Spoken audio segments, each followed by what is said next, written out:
Hello and welcome back to the LFC transfer room. Today we have a chat room for you guys. We've got Matty and Drew. How are you guys doing today? Matty, I'll start with you.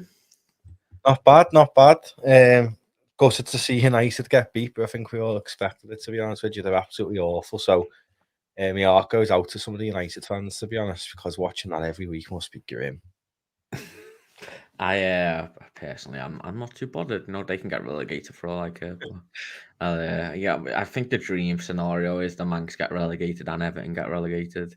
That's the perfect scenario for Liverpool fans. But Drew, how are you doing today?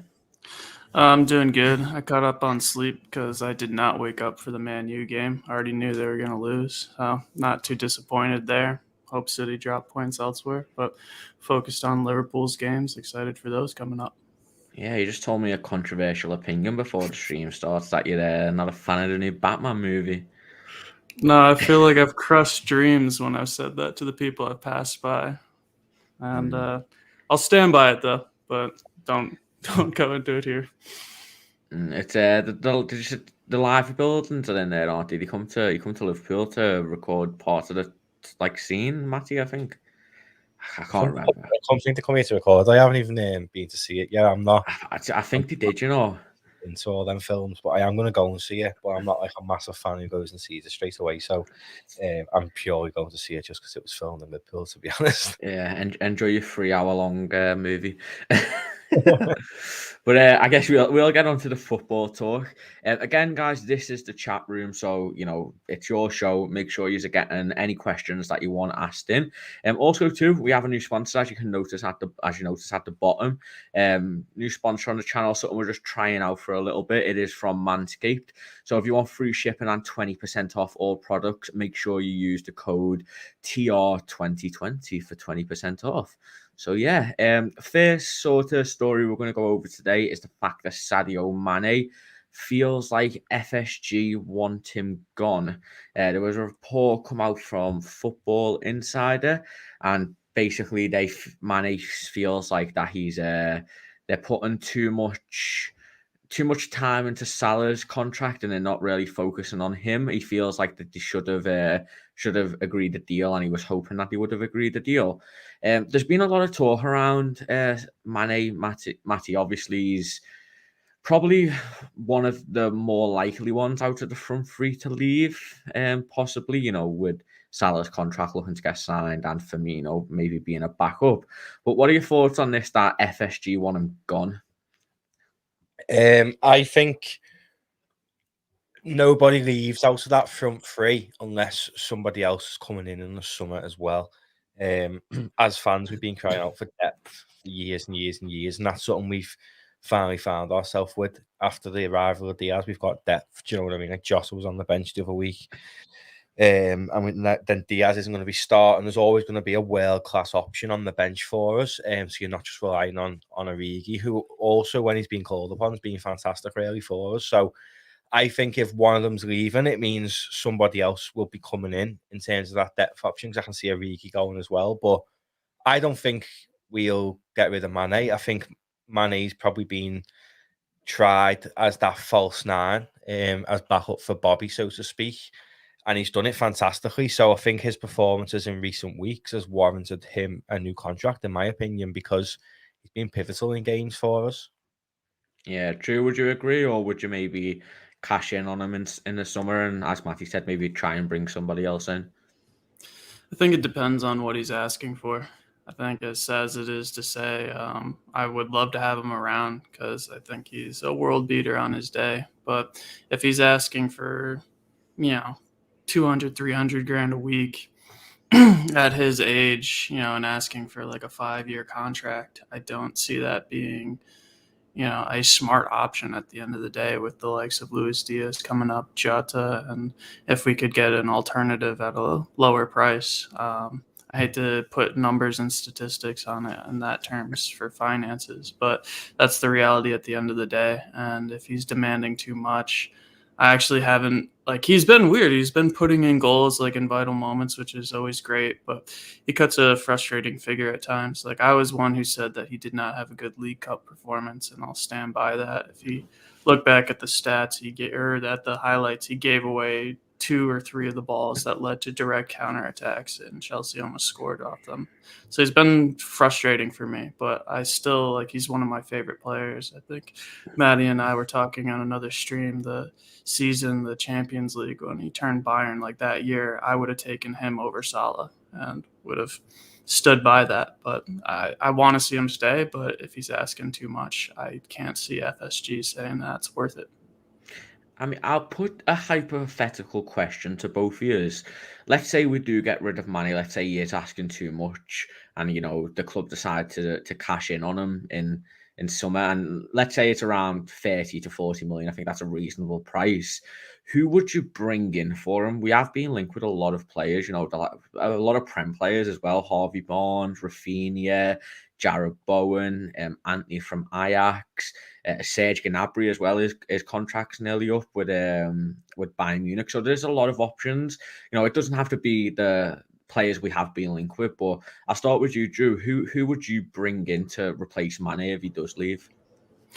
I'd take possibly 2. Like, I'd take Bowen and Serge Gnabry. I'm a huge fan of Gnabry, and if we could get him, I don't care who's in the team. I think he's an amazing player that would carry us to a next level, especially since he can play in midfield and add that extra dimension. But I'm also a fan of Bowen now. I wouldn't want him as a direct replacement. Maybe he's got new heights to reach, but I like him as a player. I like him as a backup option, squad player. And maybe he can carry on and kind of surprise us like all of our other winger signings have for the most part. Matty? I'd probably go with Anthony of Ajax, to be honest with you. I feel as though we need someone who, like Jared Bowen. I'd like him, but he's West Ham are going to charge a fortune really for them, aren't they? If you're being realistic. And I also think that Luis Diaz and Jota are the depth on the left-hand side. So I feel as though if we are going to sell Mane, we're going to probably buy someone to give Salah competition on the right-hand side and provide Salah. I know he plays every week, then Salah can drop in the middle some weeks, etc., etc. So Anthony plays on the right. Yeah, he's only coming from Ajax, but he does look like a huge talent. He's got that Brazilian connection, so we should bed in seamlessly because he can communicate with Bobby and stuff, and probably Luis Diaz as well with Portuguese.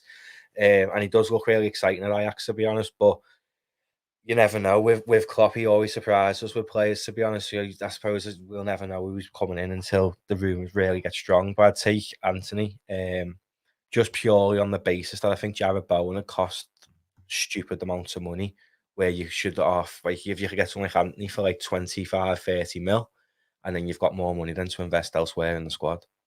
Yeah, I think the ideal situation for a lot of people would be Leeds getting relegated and bringing in Rafinha. But, you then bring up the situation of there's going to be a lot more clubs who can offer him a lot more money and more game time also coming in, which is, notoriously Liverpool haven't really been able to battle with the big clubs of recently. We like to bring in bargains like Jota, like Luis Diaz and stuff like that. So we never know. Maybe if we do want him, it might happen. But again, guys, make sure you are getting your questions and, we'll try and get to them closer to the end of the show. But another story that has come out is regarding Divock Origi. He's been linked with a move to Napoli. Obviously, last season, he was linked with Lazio. And I think I spoke to someone from a Lazio, I don't know how you say that name, and it gets me every time, but a Lazio fan page who have connections to the club, and they were quite confident that the Origi interest was genuine. So it looks like he does have a lot of suitors in the Italian league. We've sort of covered this with the whole Mane thing, but do you think it's time for Origi to leave Liverpool, Matty? We've got so many great memories of him, but we are starting to bring in a different caliber of attacker to come and sit in on the bench. I've been on the fence so much with Origi, to be honest with you, because he infuriates me. But that performance at Wembley in particular the other week really annoyed me with Origi, because he came on and was meant to do what Divock Origi does best and just press a little bit and try and win the game. But he was so unbelievably lazy.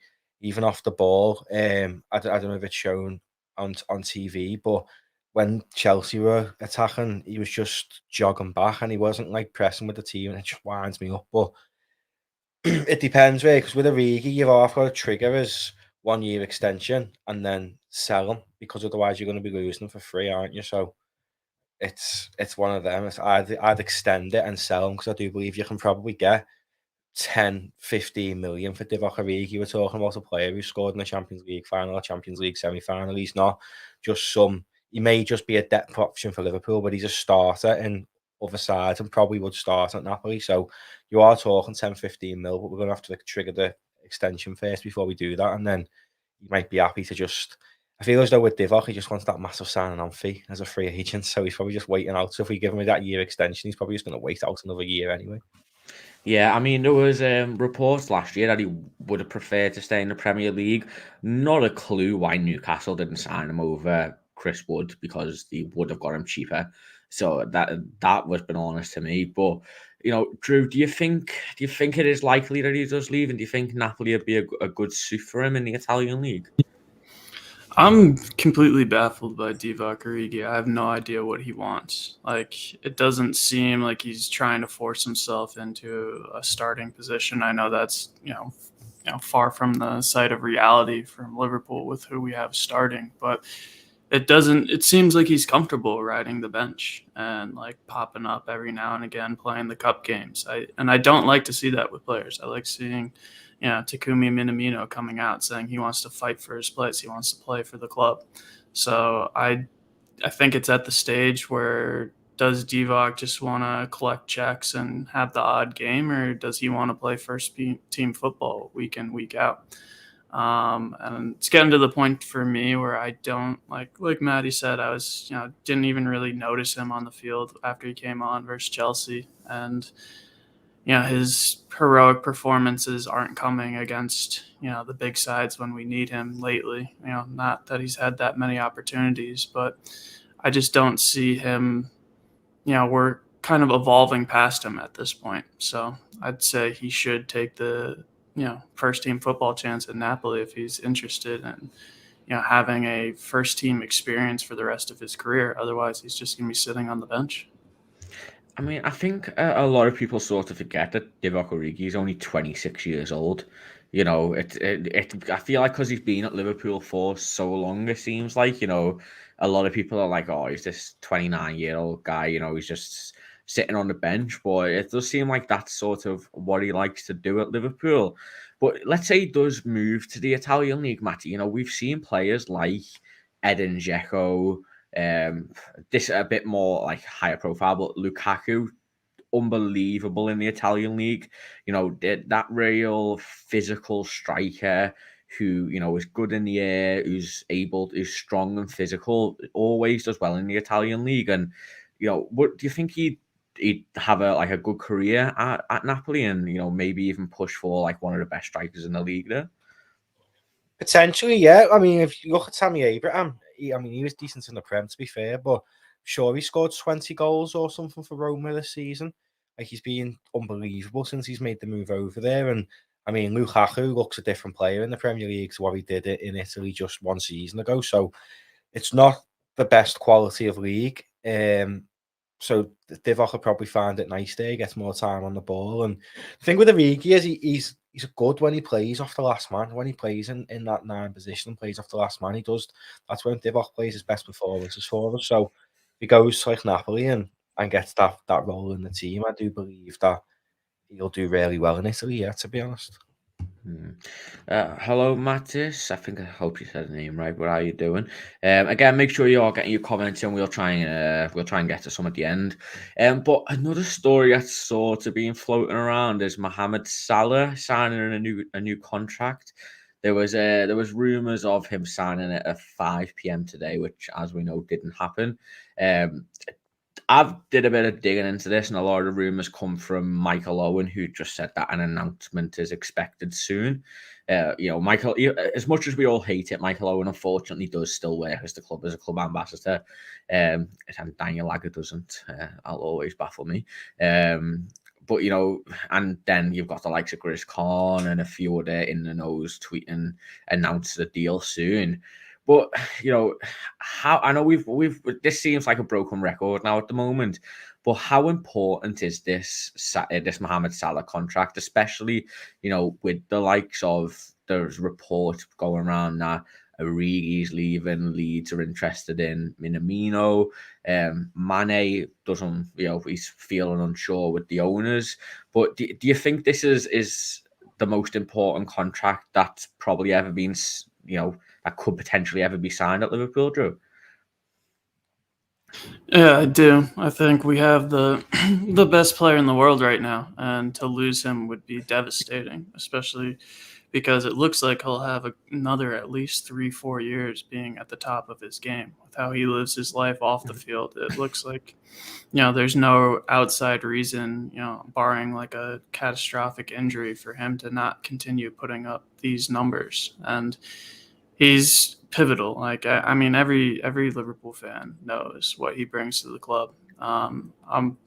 The only reason, again, if we went to finances, is if he's asking for something like 500,000 pounds a week. Even though that might be warranted, and granted his, for his performances, I don't think that's a structure that the club could follow. But we need to do whatever it takes to get this deal over, because he is the best player in the world, and he will be in that category for the next 3-4 years. Yeah, Matty, I'm going to ask you a near impossible question. I'll give it to Drew as well. What's more important, Jurgen Klopp extending or Mo Salah extending?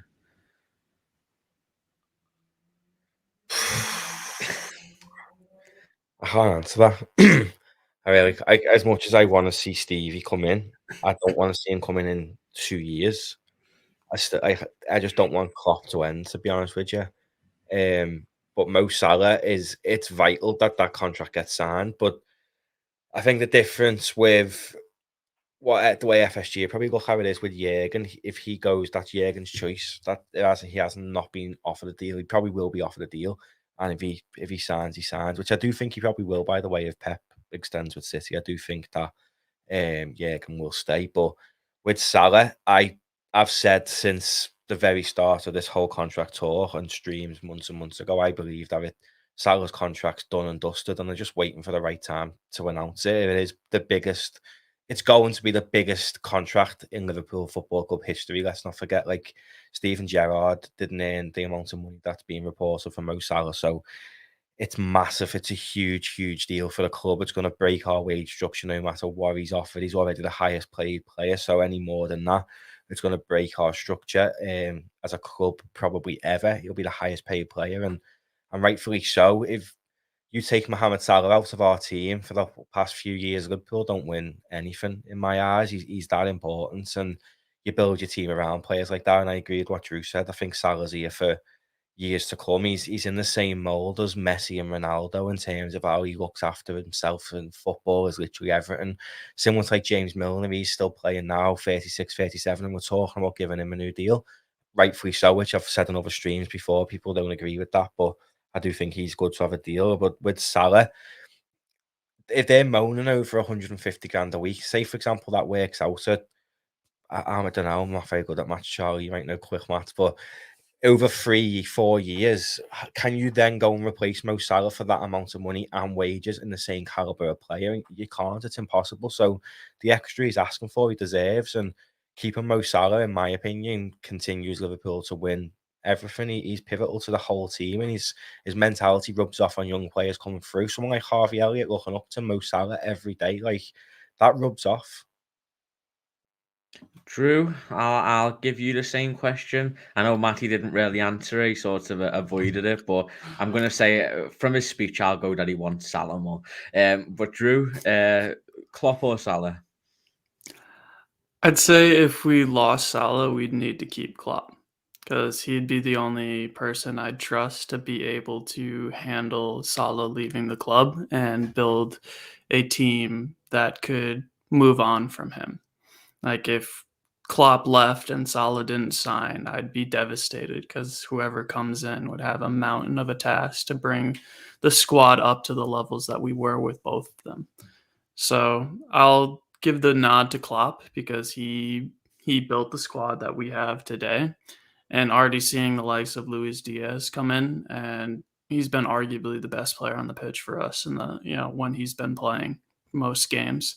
I'd honestly give Mo Salah and Sadio Mane a break. Like, I know they don't want to be, getting rested, but they've played so much football this year that they do need a break because I think, with Luis Diaz and Jota back in the squad, we can afford, Inter Milan, for example, have them on the bench. But I think that's the case. If we lose Salah, his motivation to perform, we'd just be seeing him as the best player in the world winning Ballon d'Or at whatever club he goes to, and every Liverpool fan would be devastated. But I don't want to just choose, but to choose, I'd have to say Klopp because I think he'd be the only one who could bring us, back from that. Well, what about you, Charlie? I'd have to agree. I think if you offered me a 4-year deal for Klopp or Salah, the exact same length, I'd probably go Klopp because I think, he said in his press conference that he's building for the future. He at the moment, the players that he's bringing in, it's looking at for when he leaves that he wants to have a good squad there. Not what Fergie did and left United with a bunch of 30-plus-year-olds. He's bringing in the next generation. We've seen with the Access Training Centre the amount of youth products that are coming through that. I think if Klopp oversees another 4 years at Liverpool, he's already in the same bracket as Paisley and Shankly. No matter if he leaves in 2024 or if he extends for longer, he will always be in that bracket, and rightfully so. He loves the club, he loves the city, the club and city apart from Everton love him. So it is a match made in heaven, and I think 4 years with the same passion of Jurgen Klopp, and if Pep Guardiola does leave as well, I think that's a guaranteed 4 titles, easily. So I'd rather that than Salah extend, as much as it pains me to say, because I love Salah. And as you said as well, Drew, it does break the wage structure a lot. Whereas Klopp, it wouldn't, because, he's the manager and stuff like that. So it is a tough one, but I'd probably lean more to Klopp just because I think Klopp is the club. I don't think Salah's he's not the club, but I think he's when you think of Liverpool now, you think of Jurgen Klopp. So it is a difficult question, but I'll give you one more chance to answer it, Matty. It's impossible. I can't. I literally couldn't answer that question. I don't know. It's impossible. It's physically impossible. Jurgen Klopp is he's in the same breath as you likes of Paisley and Shankly in terms of managers at Liverpool. So, and then Mo Salah is one of the best players I've seen in my lifetime play for Liverpool. Luis Suarez is the best individual player, but in terms of what he's done for the team, it's Mo Salah without a doubt. So it's impossible to choose. Impossible. Yeah. All right. Well, obviously this is chat show, so if you are watching, please just any question we want to ask us, no matter how crazy it is. We're going to go on to a bit of a weird Rashford one in a minute. But hello, evening. How you doing? Again, if you are joining the stream, make sure you do leave a like, and again, comment on it. But we'll start going into a few of the chat questions. This one caught me eye. Everton's 5-0 down. Really? Yeah, and we've got Forest in the next round. Oh, that's good. Well, what a great day. To be fair, I would have preferred Huddersfield just because Shankly connections and stuff, but you never know. Hopefully, the Tory Everton manager gets the sack. So, Serge Reguilon's been brought on, but he scored. I had Matty Cash in my team, and he got 11 points, but he was on my bench for Reguilon. But luckily, Reguilon scored, so can't be too annoyed with that. But anyway, going on to this question, completely losing track of Everton's failure. We should sign Rashford and let Salah go. Obviously, there's been some reports that Rashford isn't happy at United and he's looking at his future. Still a very young player. a lot of raw potential, maybe that hasn't been coached properly by, certain coaches. Could Jurgen Klopp bring the best out of him, Matty? Absolutely no chance. No way. Like, that's a mad take, that, innit? I seen it when we first come on. I just thought, like, putting Rashford and Salah in the same sentence. I want whatever you've had, mate, to be honest, because that is Uh, mad. let's take Salah out the equation. Because that's just unrealistic. That's never going to happen. It's unrealistic that we'd sign Rashford as it is. But let's just say we have the opportunity to sign Marcus Rashford. Would you? No. Okay. I don't think I genuinely don't think he's all that he's made out to be honest with you. In terms of United youngsters, I think he's overhyped. He's done a lot during the pandemic, and he's a fantastic person for that. Fair play to him, but that doesn't then make him a better footballer. And I strongly believe Marcus Rashford isn't that good. I mean, United are really struggling at the minute, and Ralph Ragnick's been around football for long enough. Yeah, he may not have a fantastic CV, but he knows football players. He's ultimately was the driving force behind the Red Bull brand. So the fact Rashford's being left out, even when Ronaldo and Cavani are pulling sickies, like, it shows what he thinks of him. So he mustn't be. He isn't all that, and he's just overhyped because he's English and he's fast, and because on FIFA he's fast and trickery, and all the kids think he's amazing. Where if you actually watch him, he's not that good. Drew, Matty's very much against this. Just quickly before we get on to yours, obviously, there was a report today that one of the United players wasn't happy with the game time that a certain United youngster was getting ahead of him, which was meant to be Rashford's thoughts on Anthony Elanga, because Ralph Ragnick seems to have fallen in love with Elanga since he signed. But what are your thoughts on Rashford? Maybe one day playing in Liverpool Red. I'd take it for purely selfish reasons. Like, I'll take aside logic in this part, because I agree with what Matty said. He just doesn't make our squad. But if we could get a United player and then bring him to his best, and then go to Old Trafford and have Rashford score a hat trick or something like that, I would just do it for that. Like, just that potential. But realistically, I would not spend any money for Rashford. He kind of represents United for me at this moment, just in turmoil. You don't know, like, where they're going. Maybe they have some ability, but it hardly ever shows. It just seems random, and, like, I would not put any significant amount of money towards that, that purchase or that transfer. But on a nostalgia, or on, like, a fever vision of seeing an ex-Man United player play for Liverpool and thrash Man United, that would be fun to see. But other than that, that crazy dream, I wouldn't want him anywhere near the squad. Yeah, I agree. Obviously, what Matthias has said there, I think Alanga's probably being United's best player. Looks like the only one who's actually trying. I don't know if anyone watched the game yesterday, but he flipped a Bruno Fernandes at one point for passing the ball, like, right behind him. So it's I think he's been amazing since Ragnick's come in. But yeah, so we'll go on to Helio's question here. If you could rate Liverpool's defence, midfield, and attack compared to the rest of the Premier League, what spot would you put each of Liverpool's team parts? A good question, Drew. I'll start with you. We'll go part by part. So we'll start with the defence first. Ooh, that's the one I didn't want to start with, but I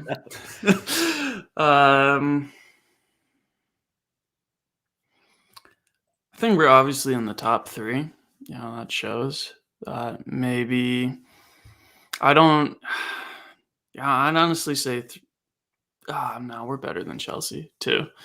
I'd say we're in second. I think Man City's defense is slightly better, but on our, I think in terms of their attack versus our defense, I think we're I don't know. That's a tough one. I'm still going to stick with that, though. I don't think we have the best defense in the Premier League. I think that we can get caught out and we can get played against. But, you know, we're splitting hairs at this point for quality because everyone else is so far below us that, you know, us in City, that it's hard to really give that other than one or two. I can see Matty disagrees with you there, Drew. I think I know what's going to happen. With what Matty said, Joel Matip's better than every defender that they have. But I'll let you go away, Matty. Fire away. Well, statistically, Chelsea and City are the best defenses in the league, aren't they? They've conceded the fewest goals. However, if you're breaking it down position by position, who would I rather also say, Ederson or Alisson? I think Alisson, hands down, is in the top two goalkeepers in world football, with Manuel Neuer. Right back, Trent Alexander-Arnold's the best in the world, never mind in the league. Left back, Robbo, same, best in the world, never mind the league. Not Cancelo. He's had a bit of a. I agree with you. I did a bit of a look into this today. As much as I think Cancelo's been amazing, I do think Robbo was getting massively overlooked for, you know, the best left back this season. He's got 9 assists. You know, he's been flying. He did have a bit of a poor start to the season, but I do think since Tsimikas sort of stepped up his game, he really has been performing well. But I think that's a debatable one if we're being, you know, as non-biased as possible. I think if Robbo was foreign, he'd be rated a lot higher, to be honest with you. But the fact he cost 8.5 million from Hull, other teams seem to overlook that. And then in terms of Virgil van Dijk's best centre off in world football, so definitely 100%, no one's better than him. And for me, who would I take out of that City or Chelsea defence? You could argue Thiago Silva, you could argue Ruben Diaz. Myself personally, I strongly believe Joel Matip is best than the two of them. He is. He's fantastic at defending. He can drive the ball forward. He's arguably been one of our best attacking threats when he plays. He's managed to, since working with this injury specialist, he's managed to shake off his injuries as well, to be honest. So I'm Joel Matip all the way. And then despite him, I even think Ibu, when he's been called upon, he seems to always keep clean sheets. He's still never lost. So I'd even take him over Thiago Silva and Diaz, to be honest with you. I genuinely believe Liverpool is stronger in every aspect of defence than anybody in the league. I do think that Chelsea are sort of out the equation purely because they play a back five.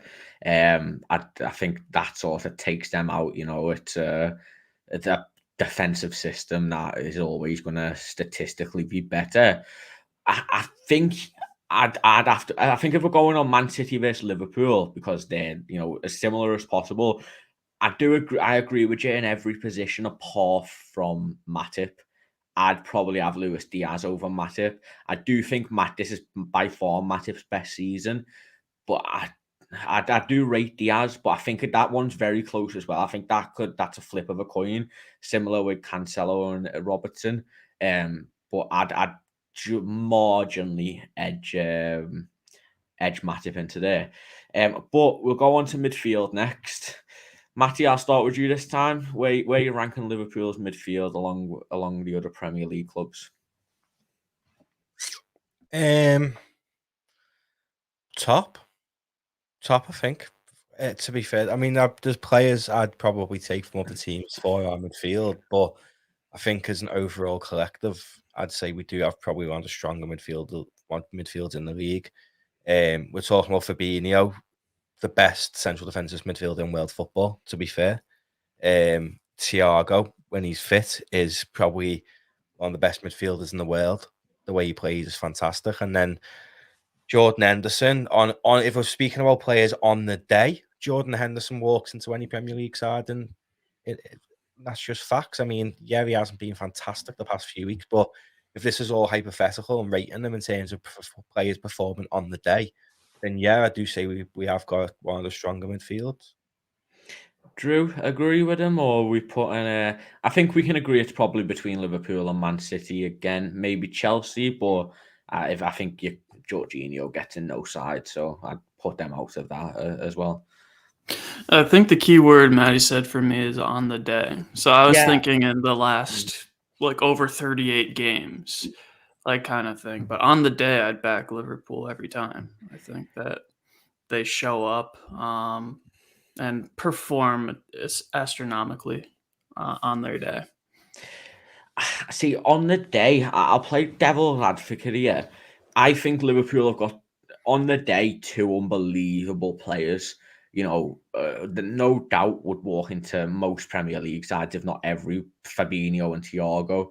I think that's a given. I do think that third role is a bit more, you know, a bit more open for debate, because who's Liverpool's best player on the day? You know, Naby Keita's unbelievable when he's on his day. Elliott, from what we've seen, Henderson, as you've said. And I look at Man City's side, and I think Rodri on his day is just as good as Fabinho. You know, he's a bit of a different player, but I do think, you know, he offers a lot of what Fabinho offers, and maybe in other aspects more. Kevin De Bruyne on his day is the best player in Premier League football, and probably the best player in the world on his day, or the best midfielder in the world, on his day. And then Gundogan and Bernardo Silva, I rate Gundogan so highly. I think he's probably the most underrated Premier League player in the league. When I watch him and he's on form, he's amazing. And we know what Bernardo Silva's like on his day. You know, he's unbelievable too. So I think it's all about that third position for both teams. And I'd probably just edge it to Man City, honestly. I'd put Liverpool in second and Man City in first. But again, as I said before, with the defense, it's a flip of a coin. I think it can go either way. The only player I don't genuinely take from that City midfield is De Bruyne. Genuinely, it is the only player I'd take from their side. I do think that Gundogan's a fantastic player, as for Bernardo Silva, but for me, it's just De Bruyne, because I do genuinely believe that when fit, Thiago's better than options, and I think Fabinho is better than Rodri. So I would take De Bruyne. I'd love De Bruyne. He's a secret lad. He's a closet red. He supported Liverpool when he was a kid. So bring him home. I'd love Gundogan in this Liverpool side. If you offered me Gundogan or James Milner, I'd take Gundogan all day. Yeah, purely because Klopp's worked them before. And yeah. Klopp was a fantastic influence on him, so I'd take him for that aspect. Yeah, well, again, you know, we've got. I've went with Man City. The other two have went with Liverpool, and I think we all went. Drew, you went with Man City for defense, didn't you? Yeah. Yes. So we've it's Man City, Liverpool. I think it might change this one, but I think we're all going to agree that Liverpool have the best attack in the Premier League, and we could switch out two players in all of them positions. But Drew, I'll start with you. Where are you ranking Liverpool's attack? Yeah, number one, easily, no doubt. And then just the options, like you said, we can swap out, players and still be number one. I think Luis Diaz has been amazing, and I can't wait to see what he does against Manchester City when we come up against them in April. But yeah, across the board, Mane, Salah, Firmino, Jota, Luis Diaz, those are all ahead of anybody that City has to offer. Maybe I'm being harsh, Phil Foden's on his day is quite amazing. But I still think Liverpool players on their day, just leave them in the dust. Yeah, I think Matty Riyad Mahrez is probably one on his day that would, put in a very good challenge. I mean, we could look at other sides, but I think it's a bit of a no-brainer. That's Liverpool and Man City. Maybe Chelsea on their day. But it's, Kai Havertz is having an okay season. He's having a good run of form. Yeah, I take that whole thing back about Chelsea, to be fair. I've just had a bit more fun. Yeah, Chelsea have scored nearly 20 goals fewer than Liverpool or City in the league this year. So it is probably only up against Liverpool or City. And I'd probably say our attack is miles above. I think Liverpool have got the best attack in world football, to be honest with you. And I think there's so many different variations of that attack as well. So opponents can't really plan for it. You don't know who you're going to come up against. You know what style of play you're going to come up against either. So it's smart, really, and I think that's why Liverpool probably go on and win the Champions League for the attack and strengths. And I think that is the difference between Liverpool and City. Yeah, we've slipped up and had some frustrating draws, which may cost us the league later down the line. But at the end of the day, if Liverpool win every game till the end of the season, they come away with 4 trophies. Like that's just facts. So. Liverpool's attack for me is levels above. I wouldn't take anyone out of that City attack at all. Mahrez is a good player, but I don't think he gets into the Liverpool side. Phil Foden, he just looks like an arrogant, horrible kid, and I can't stand him. So I just wouldn't have him for that base. I don't think you're going to have someone like that who's just a little cocky kid in the club, but he's very talented. I mean, Pep said, isn't he? He's the best kid he's ever worked with, and Pep Guardiola is a fantastic coach. So he's talented. But me personally, I just wouldn't have him at Liverpool. I can't stand him, and his hair it goes through me. But to be fair, he ruined my bet yesterday, so I wouldn't have him either. Well, a quick shout though for Liverpool attackers is that they play defense, and that's something I think goes unsung. Like all our forward players are willing to put a shift in on defense, where I think that many top clubs, including City, like you're not going to see Raheem Sterling busting his butt back. You're not going to see Mahrez busting his butt back, or Foden for the most part. But every Liverpool player is willing to put in a shift on defense, and I think that elevates them to another level when we have an entire team that's willing to play for each other. Yeah, I think Pep as well as spoke about their need for actual goal scorer in this side. So it's I think Pep would probably agree that, at the moment Liverpool have the best attack, and we're yet to even see the best of the likes of Luis Diaz. So it's I do think it's a no-brainer. But I'll just go on to a comment that caught my eye. Spurs doing a bukkake on Everton. Unbelievable, unbelievable comment from Daddy Pig. Make sure you don't show Pepper that. You know what, right? They could, people keep saying that they're too big of a team to go down. I honestly don't think they are. They're 1 point above Burnley, yet they've got 2 games in hand, but where in Everton getting a win from? They've won 1 in 6. Weghorst too is an absolute baller. I'd take him at Liverpool, and he looks sick. I wouldn't go that far, but he does look all right. I'd take him over to Origi, mate. Have you seen the size of him and his technical ability? I was watching him in a game against us, and some of the balls he was bringing down was unbelievable. And, yeah, decent. I don't know. I don't know how Newcastle give them the money to sign him over Chris Wood. Unbelievable. That's what I mean. More to it. How's Burnley had a free run at someone like that who he would do wonders at Everton or Newcastle or Brighton or Leeds or anyone like that, really? He'd play well. I think he's just an undesirable player, isn't he? Like, how tall is he? 6'6" or something like that. He's a big fella, isn't he? And he was at Wolfsburg too. I mean, during his whole career, during his time at Wolfsburg, the only player who scored more goals than him in the Bundesliga was Lewandowski. So it's like unbelievable stats, and it is mad that he's just went under the radar. And I think he's come into the Premier League and he's adapted really quickly, and it's Burnley as well. So he's not playing in the most expansive system in the world. But I mean, I'd take him as a backup, me. I wouldn't mind him. But yeah, so final question, another one from Helioria. If you gave each manager in the Premier League the same resources and the same team, which manager would win the league, get second, and so forth? We'll do a top 4 just to keep it short. And whoever wants to take it, I'll go. Matty, let's go with you. Jürgen, I think would come out on top. I think it'd be close between him and Pep. But both times they've really come up against each other. In Germany and in England, Pep has had all the money or all the power, so to speak, and Jürgen's been with the underdog. What he's done with Dortmund, he made them relevant and he made them he got them to a Champions League final. They've always been the underdog in German football, and he actually won the league with them. Same with Liverpool, Sleeping Giant come in, turned us around, to be fair. So I think if they all had the same resources, I think Jürgen would come out on top. I do think he is the better manager than Pep, but they're both world class. So Pep will come second. Then it's a 3-man's game after that, really, isn't it? There's not really any world class managers in the Prem bar them too. The drop off's quite significant. Ralph hasn't really managed at a decent level. He's better behind the scenes. Frank Lampard hasn't really got any credibility yet.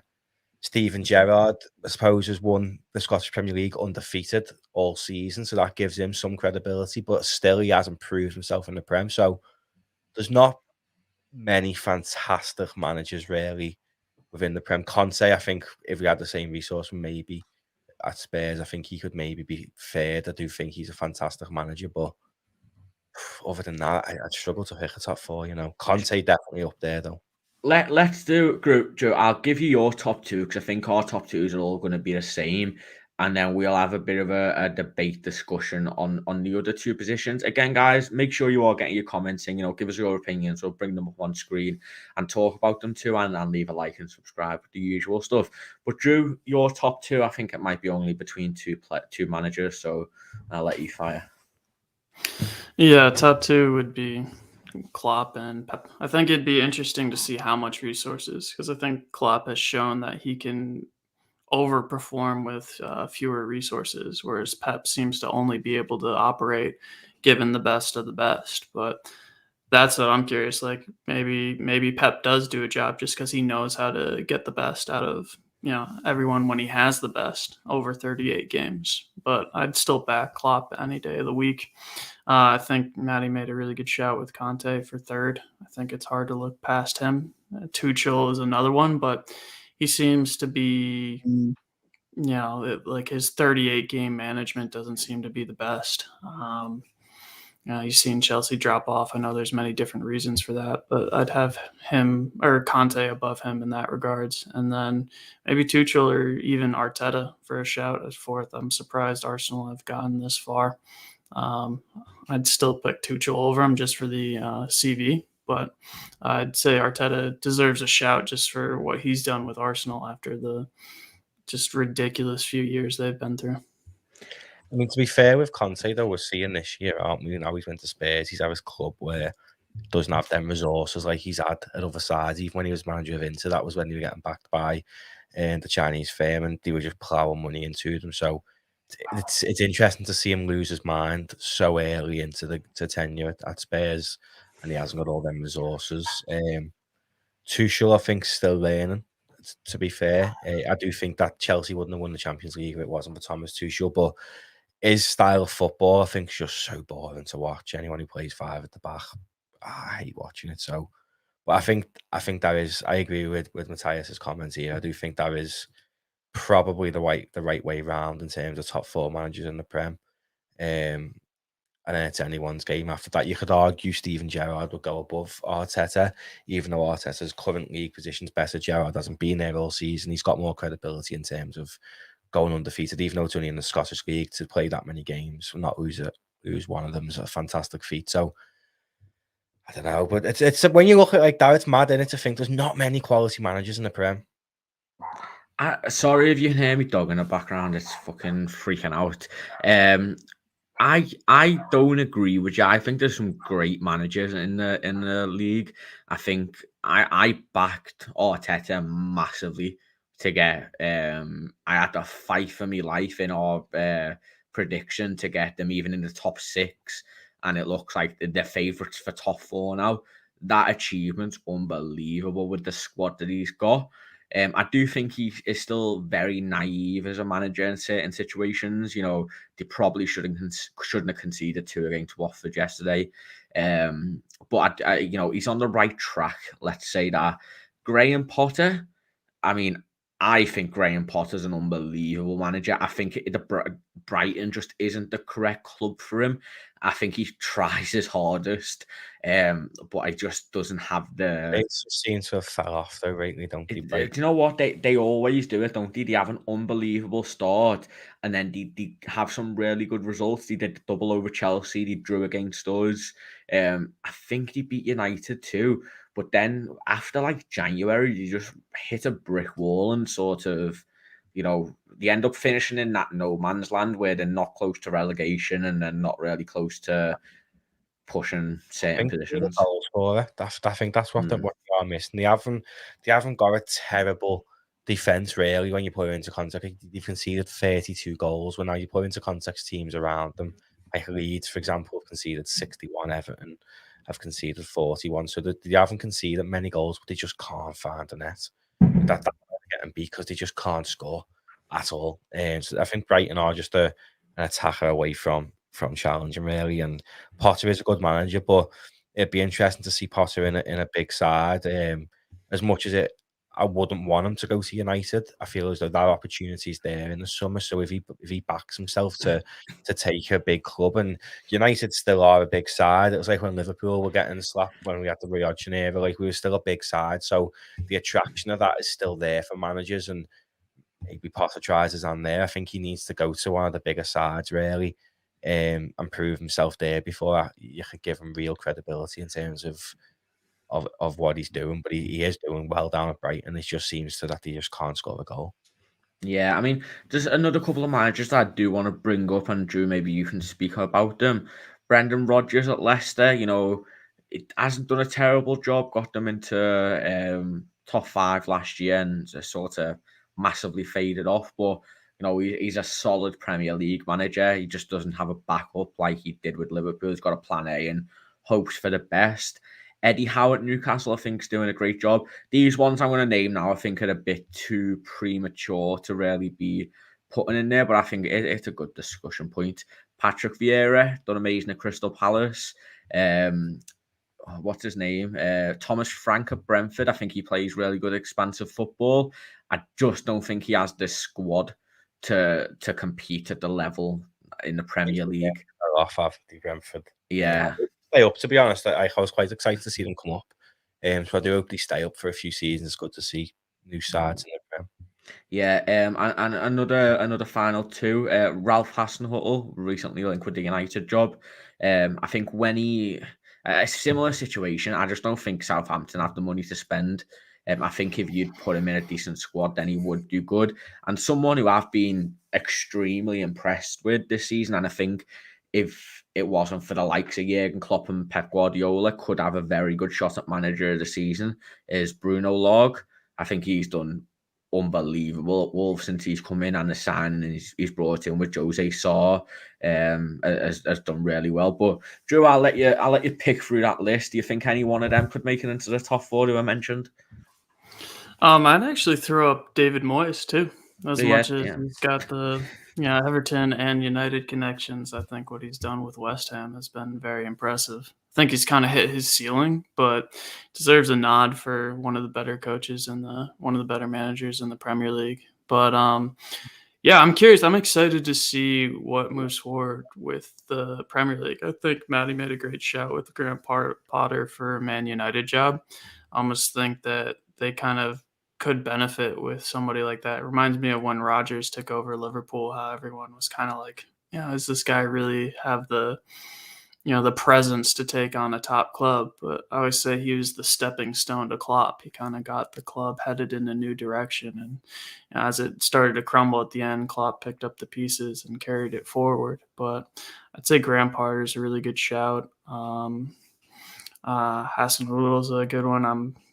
What he's done with Southampton's been quite impressive, although Gerrard dismantled them at the weekend, which I did not predict. But I think I'd go with you saying that the Premier League actually has a lot of top quality managers, and I think that just speaks to any club being able to win on their day. It's not while it might be a 2-horse race at the top of the Premier League now, like you see the scrap at the bottom and you see the scrap for 4th place. I think that speaks to the quality of managers and the fact that you see so many there. But Bruno Lage at Wolves, definitely, I'm curious to see how he does next season with Wolves, having a summer transfer window and getting a full year at that. But yeah, definitely. Exciting times. I think Dean Smith as well has done good since he's come in at Norwich, really sort of changed up their side. But I do think there's a lot of good quality managers, and your fellow countryman Jesse March, I think that's a great signing, I guess you could call it, for Leeds, and I hope if they do go down that they stick with him, because he's far too good of a manager for their caliber of club at the moment, in my opinion. He was part of my list with Nagelsmann and Marcus Rose, I think his name is Rose, the old Gladbach manager. I think he's managing Leipzig now, to be one day Klopp's successor. So I think he's if he instills his ideas, I think he'll do a good job with Leeds. But I'll go around and just everyone's final top 4. So Matty, your final top 4. Klopp, Pep, Tuchel, Conte. Drew? I'd flip Conte and Tuchel just for experience doing it before. But yeah. I'm not a massive fan of Conte, honestly. I do think a lot of his success has come at the best clubs in, at the time in Italy. And, I'm just not. And at Chelsea as well. He got sacked at Chelsea after, or he finished eighth or something. A terrible season after winning the league. So I'm going to go Klopp, Pep, Tuchel, and Graham Potter. I rate Graham Potter extremely highly, and I think if he does join at Man United, or I think Arsenal would have been a great club for him if he didn't sign Arteta. I think they would do quite well with Graham Potter. So yeah. But again, appreciate everybody for joining us today. We've got the podcast going live tomorrow. We've also got Chedu on the watch along. And we'll have a post-match stream straight after that as well. Make sure you go and check out everybody on Twitter. Go and check out Matty, Drew. Also, if you're looking to trim your balls or anything, we've got a new sponsorship with Manscaped for 20% off and free shipping. So go over to manscaped.com. I think that's it. And use our code Tango Romeo 2020. But yeah, so appreciate everybody joining today. Make sure you leave a like and subscribe, and